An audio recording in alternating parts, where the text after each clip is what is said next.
maintenant que nous avons atteint la fin de la présentation, je vais passer aux questions. Et il vient d'avoir une petite conversation dans notre boîte de chat pendant que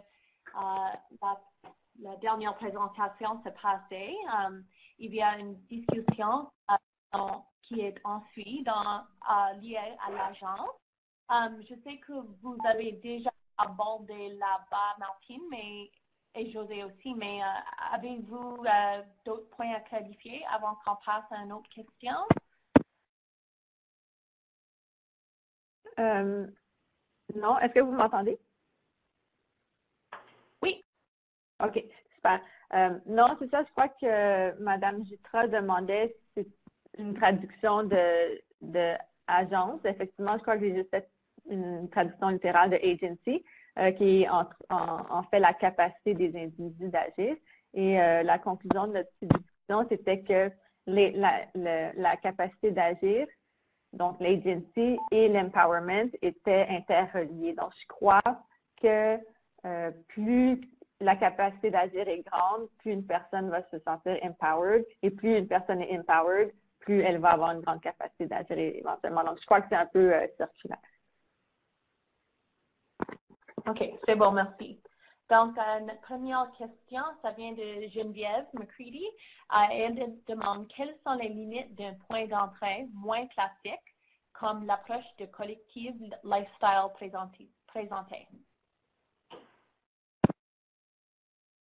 Oui, merci Geneviève. Je crois que la première chose qui me vient en tête pour une des limites des collective lifestyles, c'est la complexité, je dirais, de prendre en compte les individus, les structures, puis les interrelations, la relation récursive entre ces deux entités-là. Donc, je crois, c'est ça, c'est que si tout est super dynamique, c'est difficile de faire un snapshot, pardonnez mon français, puis de trouver où et quand agir. Puis l'autre limite que j'aurais identifiée, c'est que vu que l'accent est mis sur les conditions sociales ou les conditions qui façonnent les comportements, ben, ça voudrait dire qu'on aurait plutôt tendance à agir sur des circonstances ou des facteurs que plusieurs pensent sont hors de notre contrôle en santé et en promotion de la santé, mais c'est intéressant de voir, je trouve super intéressant la présentation de Sabrina qui, en fait, eux ont décidé d'agir sur le revenu, puis se sont fait dire, on ne comprend pas pourquoi vous agiriez sur le revenu si vous, votre spécialité, c'est la santé, mais il y a un dialogue qui s'est fait à ce niveau-là, puis les gens ont pu éventuellement comprendre comment les conditions sociales puis la santé étaient reliées. Donc, c'est une limite des collective lifestyles que je vois qu'on peut très bien surmonter, comme nous le démontre le travail de Sabrina.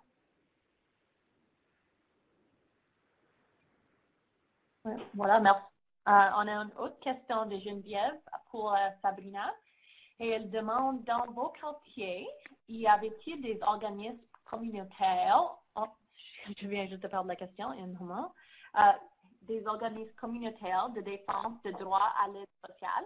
Et si oui, comment avez-vous travaillé avec eux à propos de la perception de l'Agence canadienne du revenu? Très bonne question.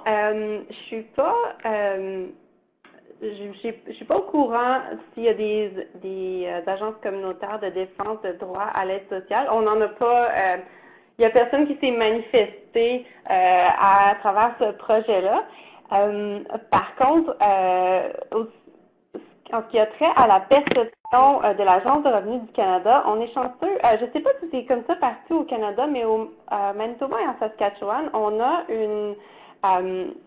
je ne sais pas son titre en français, mais c'est quelqu'un qui est employé par l'Agence de revenus du Canada et son rôle à elle, c'est d'aller faire des présentations dans les communautés, justement pour parler des bénéfices à remplir les déclarations d'impôts.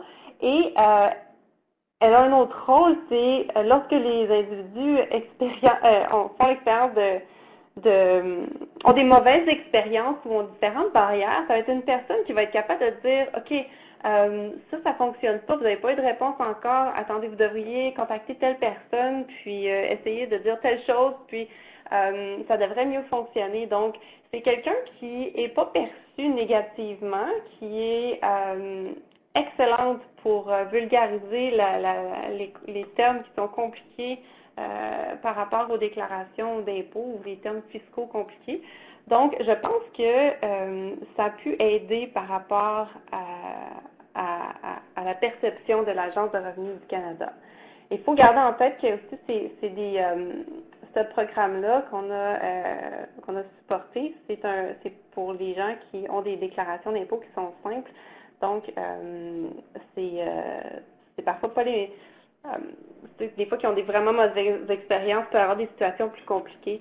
Mais ultimement, je pense qu'on a réussi avec les personnes avec qui on a travaillé à avoir une bonne perception de l'Agence de revenus du Canada. Mais on n'a pas à rejoindre tout le monde, évidemment. Donc, je pense qu'il reste beaucoup de travail à faire. Merci, Sabrina.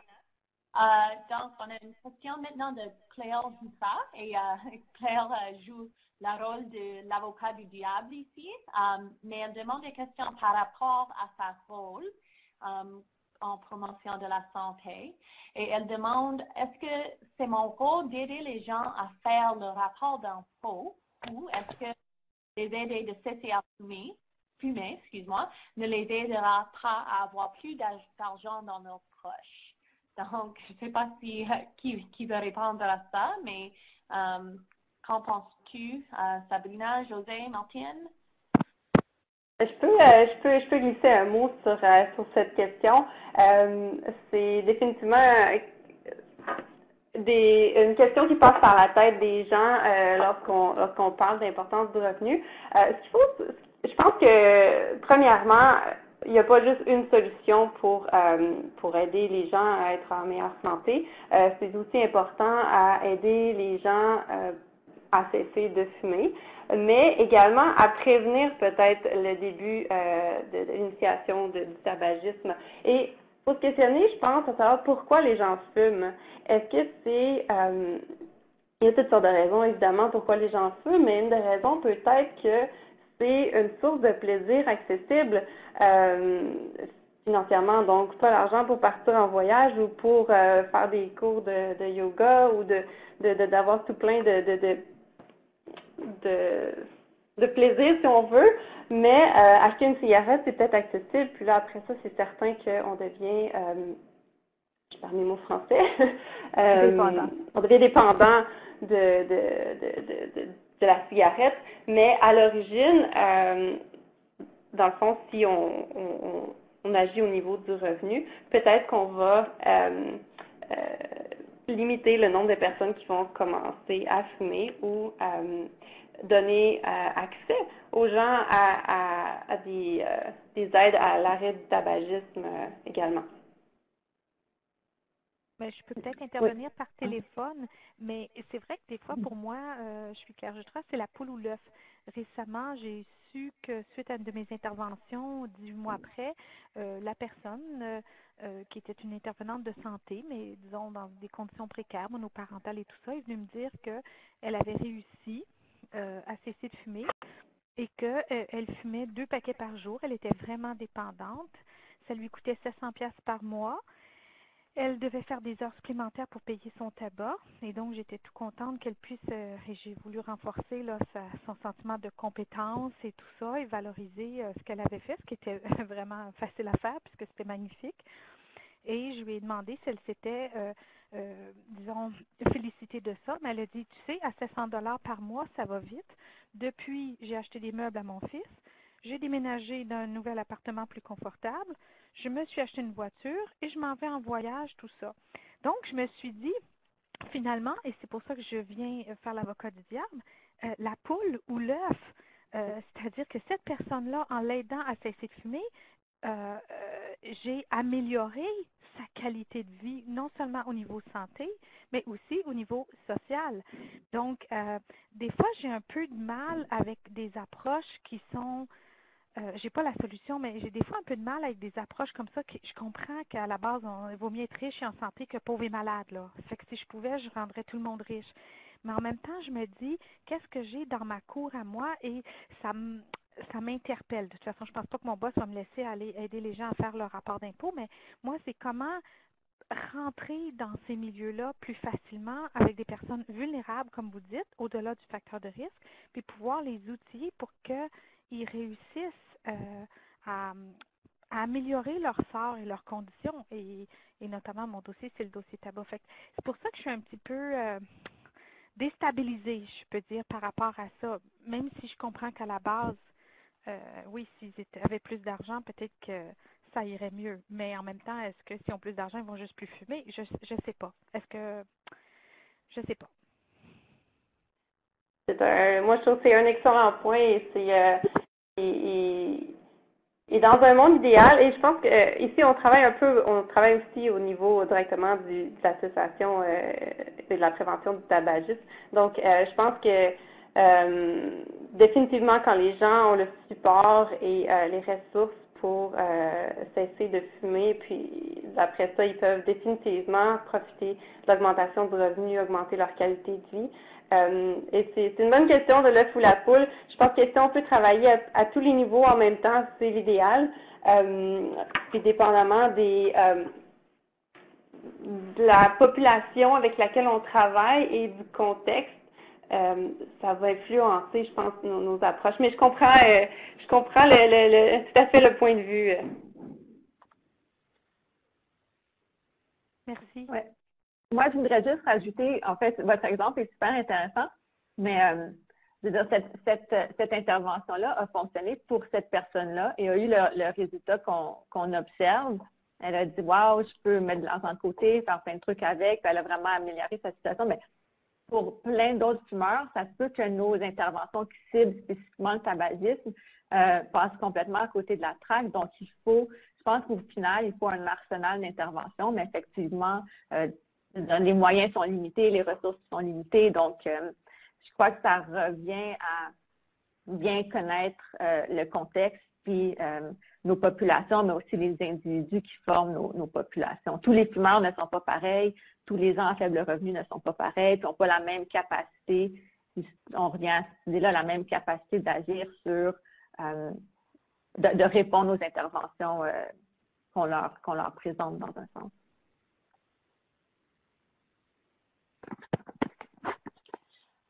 Donc, merci tout le monde et surtout à vous. Je crois que c'est Claire qui a nous joint sur la ligne de téléphone. C'était vraiment intéressant conversation. Il y a d'autres questions des participants pour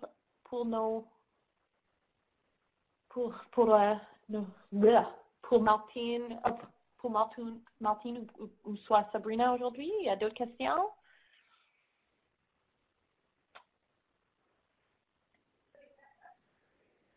Je pense que Geneviève peut-être est en train de poser une autre question. Oh non, non. Donc, moi, j'en ai une question.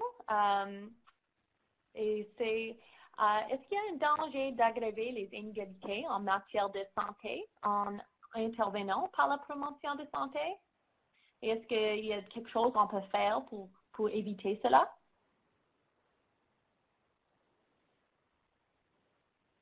La question est pour nous ou pour les participants? C'est pour Martine et Sabrina. Je dirais que oui, beaucoup de nos interventions ont un risque d'aggraver les inégalités de santé si on ne tient pas compte encore là des conditions qui rendent les gens vulnérables, si on ne tient pas compte des conditions sociales, du contexte social au final, comme j'essaie de le démontrer dans ma présentation. Puis, dans un des exemples que j'allais présenter, en fait, c'était une grande intervention qui avait été implantée dans des quartiers défavorisés en Grande-Bretagne. Puis encore là, on a mis de l'avant tous les moyens, on a fait des interventions hyper ciblées aux ressources des quartiers en particulier. chaque quartier avec ses propres interventions, des interventions au niveau du quartier même, donc au niveau du milieu, des interventions au niveau des individus. On a vraiment tout mis en place pour que ça fonctionne. Puis au final, ils ont observé une réduction des inégalités sociales de santé dans certains domaines, mais aussi une augmentation des inégalités sociales liées au tabagisme, entre autres parce que c'était les gens les plus éduqués dans les quartiers défavorisés qui avaient le plus bénéficié des programmes pour encourager la cessation tabagique. Donc, les plus éduqués avaient cessé de fumer, mais les moins éduqués avaient continué ou même augmenté leur tabagisme. Donc, on a vu une augmentation des inégalités, en tout cas à court terme. Donc, je crois qu'il faut toujours revenir à ça. Qui est-ce qu'on cible, comment, c'est quoi les effets inattendus de nos interventions? Je crois qu'il faut se poser des questions avant d'intervenir, puis évaluer nos interventions correctement pour qu'on puisse mettre en lumière ces effets inattendus-là.